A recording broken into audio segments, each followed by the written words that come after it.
At the start of the First World War in 1914, many people from Belgium began to leave to escape the conflict in their country.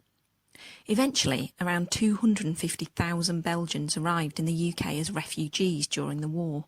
It was the largest single influx of refugees in British history.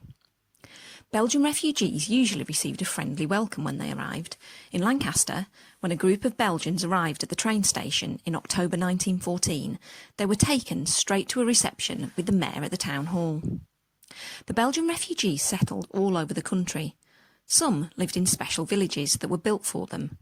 In these villages, they set up their own schools, churches, shops and newspapers.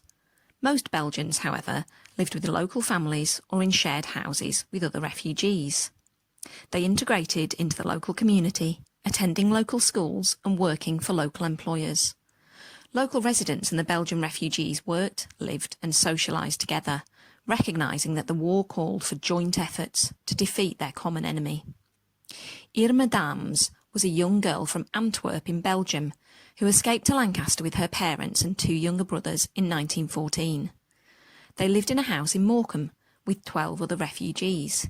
Irma went to school in Lancaster. In 1917, she wrote about her journey from Antwerp to Lancaster in the school magazine. In her story, Irma describes the difficult decision to leave her country. She says how terrible it was to see Antwerp destroyed by bombs, and she describes the family's difficult journey to get to the UK by foot, by train and by boat.